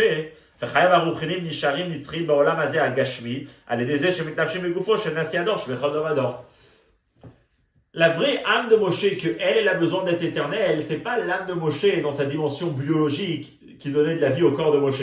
C'est l'âme de Moshe dans la vie ruchni de Moshe. Ça existe lui constamment, physiquement, par le fait que ça existe à chaque fois dans le corps du chef de la génération. Et comme ça, là, on a appris comment toute cette idée-là de Moshe, c'est que Moshe, il a quelque chose de spécial par rapport à son décès. C'est que le décès de Moshe, il a vraiment fait aucun changement par rapport à ce que Moshe, il était, parce que il y a constamment eu la dimension de Moshe spirituelle qui existait dans la dimension matérielle de ce monde. Et à ce moment-là, malgré qu'il y a eu un décès, ce décès n'a rien changé, ce qui n'est pas le cas dans les autres tzadikim, parce qu'au niveau de la dimension matérielle de la vie du tzadik qu'il avait avant qu'il quitte ce monde, une fois qu'il quitte ce monde, elle n'existe plus, elle n'existe que spirituellement. Cette explication que le Rabbi donne par rapport à Moshe, il va donner un peu la même par rapport à Yaakov. Il faut dire, ça c'est aussi une des explications qu'on peut donner par rapport à ce que les Chachamim nous disent, Yaakov, en ce qui concerne Yaakov. Il nous dit, Yaakov Avinu, le maître Yaakov Avinu n'est pas mort. Et là, elle pose la question, elle dit, Yaakov Avinu n'est pas mort. Est-ce que c'est pour rien que tous ces personnes-là ont donné des éloges à Yaakov, et qu'ils ont embaumé Yaakov, et qu'on a enterré Yaakov? Après, il y a eu tout un système physique, matériel, qu'on s'est occupé du corps de Yaakov, de l'entretenir et puis après de l'enterrer en Eretz Israël. Là-bas, il dit ok. Et la Mazaro Bachaim, Afou Bachaim. Oui, mais de même que sa génération est vivante, sa descendance est vivante, donc nous, le peuple juif, alors automatiquement, lui aussi, il est vivant. Ça, c'est la Gemara. Mais le Mouvan. Là, pour il faut comprendre cette Gemara. Là, il dit qu'Yaakov Avinu, il n'est pas mort. Et on peut la dire, il y a eu tout un événement physique. Qu'est-ce qu'on a fait alors avec son corps? Et la Gemara, elle nous répond en Mazaro Bachaim. Après, le fait que sa descendant, elle est vivante, ça ne nous répond pas, hein, qu'est-ce qu'on a fait concrètement avec son corps? Qui est à propos quelque chose de physique. Qu'est-ce qu'il explique les Mefarshim? Le Rabbi ramène le marché, il dit effectivement, Yesh Mefarshim, Shebemane, Mazaro Bachaim, Afou Bachaim, Kavanato Levaer, Shamira, Yaakov Avinu Lomet, Ena Mitacheset Lechayaguf Shelo, qu'effectivement, toute la réponse de Mazaro Bachaim, Afou Bachaim, Ça vient justement te dire, ne comprends pas la phrase que Yaakov Avinu n'est pas mort, ça veut dire que Yaakov Avinu n'a pas quitté son corps, pas du tout. Bien sûr, par rapport à la vie de son corps, c'est-à-dire par rapport à la vie biologique de Yaakov en tant qu'être humain, ça c'est sûr qu'effectivement Yaakov, il n'existe plus. Quand la Gemara, elle a dit Yaakov Avinu Lobet, c'est pas à cette vie-là qu'elle faisait référence. Chez Bazé Achenat Amita, bien sûr qu'il y avait la mort concernant cette dimension de la vie. Et la Vadaï Benefesh Kamri, mais c'est sûr qu'il parle par rapport à la dimension plus spirituelle de Yaakov. L'âme de Yaakov, c'est par rapport à ça qu'on parle que Yaakov Avinu n'est pas mort. Ok, ça c'est comment le Maharsha il explique. Donc pour lui, on a une Mara qui nous dit que c'est quoi qu'Yaakov Avinu n'est pas mort. C'est que malgré que le corps de Yaakov, l'âme elle a quitté son corps, donc le corps il a été enterré, mais l'âme de Yaakov elle reste constamment là du fait que sa descendance elle est vivante. À ce moment-là, ça se pose la question. Alors pourquoi on dit ça par rapport à Yaakov? Ça c'est par rapport à tous les tzadikim. Tous les tzadikim, leur âme quitte le corps n'existe plus. Leur dimension spirituelle, leur dimension de l'âme qui est l'attachement qu'ils avaient avec Hachem, ça reste pour toujours. Et la Shalaïn le Mouman, a priori, il manque quelque chose dans cette Gemara. Les fisés, Maouah Chidush de Yaakov, chez Dafkamon et Marlomet. Quel est le Chidush par rapport à Yaakov? Que c'est spécialement chez lui qu'on dit qu'il n'est pas mort. Areken Hubechol Tzadik, c'est ainsi chez Shad Tzadik, chez Chaya Nefesh, chez Loko, sa vie, de son âme, Hem Inyan Yitzri, c'est quelque chose d'éternel. Et c'est parce que Yaakov il a eu des enfants, alors aussi les autres ont eu des enfants, comme je dis dans la note 67. Et Yashlouma Rabbi Urbazé, leur va dire l'explication dans ça. Achidush Yaakov Avinu Lomet, les Gabé Sha'al Tzadikim, ou Vevada Ibenuga le Chayav Agashmi. Rabbi Dina, il faut comprendre, comme on a dit avant dans le Seif, un peu de la même idée qu'on a dit dans le Seif Zaïd. Quand on parle que Yaakov Avinu, il n'est pas mort, et donc on parle d'une non-interruption qui n'a pas eu lieu chez Yaakov, on ne veut pas seulement parler par rapport à la dimension de la vie spirituelle de Yaakov. On veut parler précisément par rapport à la dimension matérielle de la vie de Yaakov, que là-bas aussi, il n'y a pas eu d'interruption. Et ça va être un grand chidouche. Pourquoi le Rabbi veut dire ça? Parce que Yaakov, c'est un peu comme Moshe. Parce que c'est connu que la mida de Yaakov, c'est quoi? C'est aussi midat haemet. Il ramène en bas dans les notes aussi du Zohar que Yaakov est lié avec Emet, comme on dit tous les jours dans la Tfila, Titen Emet le Yaakov. Et après, nous devons dire, Yaakov nitrim hem bechol makom, gam olam hazeh hagashmi. Puisque Yaakov il est éternel, et Yaakov il a cette vie d'éternité qui transforme l'endroit où elle arrive. Elle était aussi en tant que Yaakov, en tant qu'être humain vivant. On est obligé de dire que cette éternité existe constamment, et même dans ce monde-là matériel. Oh. C'est justement pourquoi la Gemara, quand elle entend Yaakov Avinu Lomet, on sait que quand Yaakov on dit Lomet, Yaakov c'est Midat Haemet, donc ça doit être lié avec l'Olam Hagashmi. C'est pour ça que la Gemara elle pose une question justement de la dimension matérielle de la vie de Yaakov. Tu viens me dire que Yaakov Avinu Lomet, c'est-à-dire que puisque Yaakov Avinu Lomet, c'est-à-dire qu'aussi dans la dimension matérielle des choses, Yaakov existe encore. Bien, la Gemara elle pose la question, elle dit mais comment tu peux me dire ça par rapport au corps de Yaakov? Pour lui, il a été enterré. C'est pour ça que la Gemara elle pose précisément par rapport aux détails physiques qui se sont passés avec Yaakov. Comment on peut dire que Yaakov n'est pas mort physiquement, alors qu'à priori, on a embaumé, on a après plus tard enterré le corps de Yaakov. Et là vient la réponse. Et comment il faudra comprendre la réponse? Il ne faudra pas comprendre la réponse que dans la dimension spirituelle de Yaakov, comme on dit souvent par rapport à tous les tzadikim qui existent encore spirituellement. On doit répondre ça aussi dans la dimension spirituelle, dans la dimension matérielle des choses. Jusqu'on devrait exister que malgré qu'on ne peut pas dire ça par rapport au corps, parce que le corps effectivement il a été enterré, mais on peut quand même le dire par rapport à d'autres corps matériels qui existent que eux continuent cette éternité de Yaakov même dans la dimension matérielle des choses. C'est ce qu'il va dire. Vient ici la réponse. De même que la descendance de Yaakov est vivante, alors lui aussi il est vivant. C'est quoi cette idée-là? On voit quelque chose de spécial quand on parle par rapport à la descendance de Yaakov. Quand on parle de la descendance de Yaakov, on parle de tout le peuple juif. Et on sait que tout le peuple juif, chez eux, il y a Nitzri, chez l'Osher Boefsek Shalom. C'est quelque chose d'éternel qui ne peut pas s'interrompre la continuité du peuple juif. Sharibi Bnei Yaakov, l'Oshayar Kilayon Chazve Shalom. Parce que dans les Bnei Yaakov, c'est pas seulement que tout le monde va vivre, mais ce n'est pas possible d'être totalement exterminé. Comme il ramène en bas des preuves de la Gemara, du Pasuk Kani Hashem, l'Oshaditi, Vatamani Yaakov, l'Ochilitem. Il y a quelque chose de spécial par rapport à Yaakov, par rapport aux autres personnes. Malheureusement, leurs descendants, ils peuvent un jour s'arrêter et ne plus exister. Mais par rapport à Yaakov, il y a eu une promesse que le peuple juif existera pour toujours. Et donc Yaakov, en tant que le père, comme il ramènera dans une autre note, en tant que l'âme qui contient tous les autres âmes, Yaakov a quelque chose de spécial dans sa descendance matérielle. Nous, le peuple juif, en tant que corps, en tant qu'être humain, on a une promesse que pour toujours on existera. Oh. Alors, Mazaro Bachaim, du fait qu'on voit qu'il y a une éternité dans la dimension matérielle des descendants de Yaakov, Azaï afhu bachaim, alors lui aussi il est vivant. C'est-à-dire quoi? Qui a chaim des aro, parce que la vie de la descendance, donc du peuple juif, enam davar shone venifrad nechaye Yaakov, c'est pas quelque chose de différent et de séparé de la vie de Yaakov. Et la Eluhem chaye venishmat Yaakov, c'est la vie et l'âme de Yaakov, qui fait shanim shachim ou etlapshim les aro, comment il continue à exister dans sa descendance. Il dit que c'est quelque chose ici de très fort. Il dit que puisqu'il y a une éternité dans la descendance physique de Yaakov, donc du peuple juif qui ne va jamais être exterminé, alors, et l'âme de Yaakov, elle contient tous les âmes qui vont exister plus tard dans le peuple juif, comme il ramène de la Nourazaken. Donc il faut dire que Yaakov, il continue à exister physiquement pour toujours. Plus que ça. C'est d'ailleurs justement la raison. Comment ça se fait qu'on vient de dire avant qu'il y a une promesse, qu'on est sûr que Yaakov, sa descendance, existera pour toujours. Alors il a ramené les psukim en bas. Peut se aussi lier parce que puisqu'on est les descendants de Yaakov, c'est pour ça qu'on va exister pour toujours. Pourquoi? Parce que quand on voit le peuple juif, on n'est pas seulement en train de voir un juif qui est descendant de Yaakov, mais séparé de Yaakov qui est en train de vivre. On est carrément en train de voir Yaakov lui-même qui est en train de vivre. Parce que puisque Yaakov c'est quoi? Midato c'est Midata Emet qui transforme aussi la dimension matérielle des choses. Alors il dit comme ça. Et les Chayav Shal Yaakov, on parle ici de la vie même de Yaakov, Midata Emet Sheyev Cherché Sek. C'est pour ça qu'on veut parler que la vie de Yaakov, dans sa dimension matérielle des choses, reste éternelle pour toujours.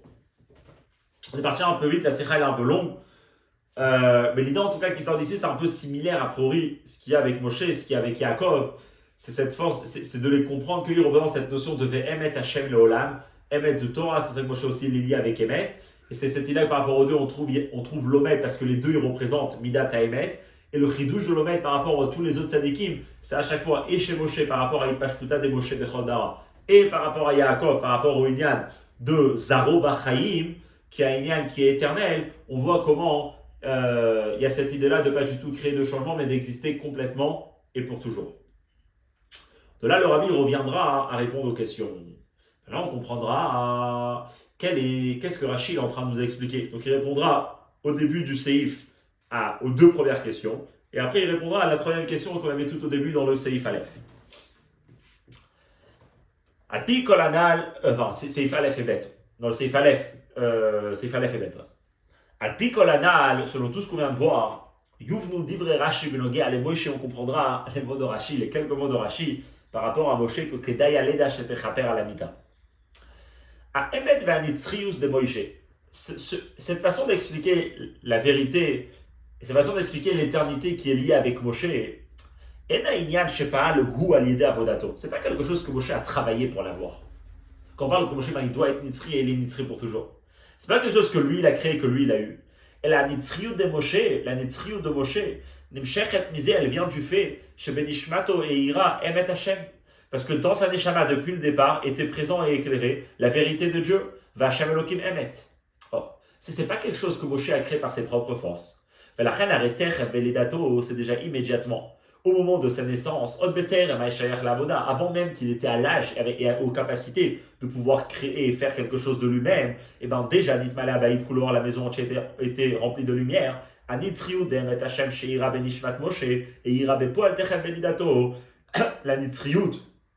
du Emet Hashem qui était présent dans l'âme de Moshe était quelque chose qui rayonnait et qui impactait déjà immédiatement au moment de sa naissance. Ubiyota Emet Hashem, she'en shayar bashinui, are en makom, l'école Esther, chulu al or, aor nishar betokpo, kol azmani ve'amatzavim, et puisque c'est le Emet Hashem qui ne change pas, que rien ne peut le bloquer, mais mêler cet or-là contient son ampleur dans toute situation et dans tout moment. C'est pour ça qu'on peut parler que il existe déjà maintenant au moment de la naissance de Moshe et rien ne peut l'arrêter d'être. Maintenant on comprend quelle est cette phrase de Rashi que la naissance de Moshe, si on revient, a la force de pouvoir nettoyer, effacer ce que la mort peut créer. Kevan shebeyom ledat Moshe et ira begilui anitzriut ve'aemet de nishmat Moshe. Puisqu'au moment de la naissance de Moshe, plus tard après il y a eu le travail de Moshe, mais au moment de la naissance de Moshe, qu'est-ce qui se passe? Il y a là maintenant d'une façon révélée et manifeste, et se manifeste, qu'est-ce qui se passe à ce moment-là? Qu'est-ce qui se manifeste à ce moment-là? Ce émet de la Neshama de Moshe. Alken les dazos, c'est pour ça, cette naissance-là, pas toutes les autres naissances, comme on a déjà vu la sira, pour tous les autres anikim, Tovim, Amavet, Mimavado. Mais par rapport à Moshe, cette naissance-là qui contient cette nitriou de Moshe, Ashavater Oto Kitavu, Mechaperet ou Mekanachat et Inanamid Hashemo, effacera la notion de mort qui peut exister dans Moshe, Ashega Megashmius, le reste Moshe, c'est qu'on parlait quand même dans la dimension matérielle des choses, Megashmius, Moshe n'est pas mort, quelque chose de très intéressant. Chez tous les autres tzadikim, la notion de Istalkut, c'est qu'il y aura un impact au moins dans la dimension matérielle des choses, qu'ils ne continueront plus à exister dans la dimension matérielle. C'est que spirituel à partir de maintenant. Mais chez Moshe, on apprend quelque chose de spécial. Puisque Moshe, à sa naissance, il était déjà lié avec le Hémet de Dieu. Que le Hémet de Dieu, c'est ce qui crée, qu'il rentre même dans la Gashlut, et qui transforme la Gashlut, et qui lui donne aussi une dimension éternelle. Eh ben, la Léda de Moshe a pu réparer, ça a pu effacer quelque chose qu'à la mort de Moshe aurait dû arriver, qui est le manque d'existence de Moshe à partir de maintenant, même dans la dimension matérielle du monde. La naissance de Moshe qui avait ce Hémet Hachem a permis que même plus tard, quand il y a eu la naissance, quand il y a eu la mort de Moshe, ben c'est quelque chose qui ne s'est pas effacé complètement, c'est quelque chose qui a continué à être grâce à une pashtuta de Moshe chez Bechod Aravedara. Et ça, c'est le pshat ici. Maintenant, on comprend. Bien sûr que Toriam Amavet Miyami Valdo, et comme il l'a expliqué dans la Sikha, dans le Seif Gimel, par rapport à Moshe lui-même, on peut dire ça par rapport à sa vie, à tout son œuvre. Maintenant, on parle d'autre chose. Là, on parle, est-ce que c'est possible qu'il y ait une mita, qu'il y ait une certaine séparation, qu'il y ait un certain changement au moment d'un décès? Chez tous les autres tzadikim, oui. Chez Moshe Rabbeinu, non.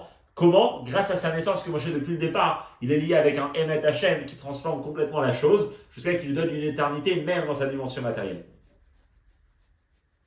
Là, on répondra à une question intéressante. Pourquoi, quand la Gemara vient pour discuter, qu'est-ce qui a permis, qu'est-ce qui a impacté le sort, le complot d'Aman qui va être annulé et qu'on va avoir la fête de Pourim, on nous parle du décès de Moshe et pourtant la Gemara nous dit que ce n'est pas le décès de Moshe qui a transformé toute cette histoire de Pourim, mais c'est la naissance de Moshe qui a transformé. Il va dire quelque chose de très intéressant. C'est ce qu'il va expliquer maintenant. Ou Mehaï Ta'ama, c'est justement pour cette raison, la Gemara elle insiste sur le fait que Inyana Leida Davka, que c'est précisément la naissance qui va impacter et qui va amener à toute l'histoire de Pourim. Velo Aïlou de Yom Istalkut Moshe, et pas la grande élévation qu'on peut parler par rapport au jour de la Istalkut de Moshe, comme on l'a expliqué dans le Seif Gimel, que chaque Yom Istalkut c'est quelque chose de très grand, c'est vrai. Mais dans cette histoire-là, et précisément dans l'histoire de Pourim, on avait besoin de la naissance de Moshe. Pourquoi il dit comme ça? Parce que si on a envie d'annuler complètement le décret de Haman, on a besoin pas seulement, et c'est pas suffisant si on peut dire, quand on parle de la Istalkut d'un tzaddik, on a besoin surtout de la naissance de Moshe. Pourquoi? Bibli abet al godel ha'ilu de yom ha'istalkut, kivan shesof sof, benoga lechaim hagashmi, zeu inyan shel seluk v'chulu, nisheret bazeh nekuda bilti retsuya. Bien sûr qu'une Istalkut c'est quelque chose de très grand et comme on l'a ramené de la Nourazaken. Mais finalement, puisqu'au niveau de la matière, au niveau du monde physique, il y a eu un changement qui se crée, alors il reste au moins un petit point dans la Istalkut qui est quelque chose d'indésirable. Par contre, quand on parle d'un tzaddik, que lui il avait ce Emet Hashem, alors quand ça arrive la Istalkut, il n'y a plus rien d'indésirable, il n'y a que des choses positives. Par contre, quand il y a une naissance, au moment de la naissance, il y a le Emet Hashem, que le Emet Hashem c'est ce qui va impacter et qu'il ne pourra jamais avoir de modification dans l'âme et dans la vie de Moshe, même dans le monde Gashmi, quand ça arrive le moment de la Istalkut, eh ben, cette naissance-là, elle annule complètement tout ça et on reste toujours dans l'Inyan de naissance, dans l'Inyan de Emet Hashem. Alors là, c'est quoi l'histoire? L'histoire, il va dire, c'est le décret de Haman. Haman, qu'est-ce qu'il veut faire? Haman, il veut tuer le peuple juif. Qu'est-ce qu'on a besoin à ce moment-là? On a besoin de donner une dimension d'éternité complète et précisément par rapport à la gashmiut du juif, plus que tout. Donc ce qui est important, c'est pas de parler de la Istalkut de Moshe, même que c'est déjà très grand. Mais on a besoin de parler de quelque chose qui donne une éternité totale, même dans la dimension matérielle. Comme ça, tout le complot matériel de Haman qui voulait tuer physiquement le peuple juif ne va pas être fait. C'est non pourquoi. Il est l'ose, ou pas seulement la naissance de Moshe a pu faire que le décret de Haman va être complètement annulé, et que ça c'est le premier an de kapara. Kapara ça veut dire nettoyer, mais la autre plus que ça. Nitkayem techaper lefi pirusho anale yoter shel kapara, liot nachad ruach lekono, inyan shel chaliyut yoter masher lekonem. Admorazaken dans le Geret HaTshuva il explique et il dit que kapara ça peut être nettoyé, mais kapara ça peut être aussi Pas seulement se faire pardonner pour être comme on était avant, mais pour encore créer un plus grand plaisir chez la personne lorsqu'on vient pour se faire pardonner, lorsqu'on vient pour rétablir des relations. Donc un pareil peut ou bien dire nettoyer et enlever quelque chose de sale, qu'un pareil peut aussi parler d'avoir quelque chose encore de plus. À la fête de Purim, c'est pas seulement qu'on a enlevé le complot de Haman, on a même reçu quelque chose de plus, on a reçu un Yom Tov. Grâce à cette histoire-là de Purim, on a reçu encore un autre Yom Tov. Et dans le Yom Tov qu'on a reçu, on n'a pas reçu Stam Yom Tov. C'est qu'Eitron Naor Minachocher, l'avantage de la lumière, c'est quand il vient de l'obscurité. Yom Tov et Simcha Gdola Yoter Mikol Hamoadim. On a réussi à avoir un Yom Tov qui est une grande joie encore plus que toutes les autres fêtes. Simcha, c'est une joie qui s'exprime de Ofen, de Adelo Yada. Les Malam Didavagbala sans aucune limite, sans aucune mesure, vraiment la plus grande joie possible pendant la fête de Purim. Et aussi, qu'est-ce qu'on a reçu grâce à la fête de Purim? Le Simcha Nitzrit. Une simcha éternelle, vu que c'est connu que Mamar Hazal, c'est connu ce que les Chachamim nous disent, que Kol Hamoadim Atidim Libatel, tous les fêtes dans le futur, ils seront annulés, on ne les pratiquera plus.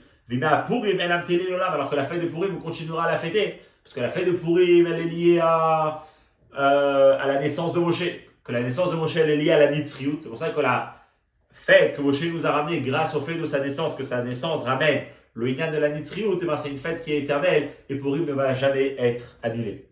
Donc voilà, c'est une sikha. On a essayé de la faire, d'expliquer chaque paragraphe. L'idée qui sort de là, elle est très très forte, c'est que Moshe, en fait, il représente cette notion de Ve'em et Hashem, cette force de la Torah, qu'elle existe pour toujours, sans aucune chose qui peut l'arrêter, à un tel point que ça peut même impacter le fait que quand ça arrive le lien de la Istalkut, ça ne crée aucun changement, et même dans la dimension matérielle, les choses ils continuent à exister, les choses ils continuent à être. Alors, Bezrat Hashem, on n'aura plus besoin de parler de Istalkut de Tzadikim et qu'on arrive, comme il dit au moment de la Sikha, qu'on arrangera complètement le problème du Chet HaEgel. Et donc, même à l'intérieur de chaque juif, on pourra arriver à cette vie éternelle, à la vie à l'époque de Mashiach, où le corps sera le Keli pour la Neshama, et là, il vivra éternellement.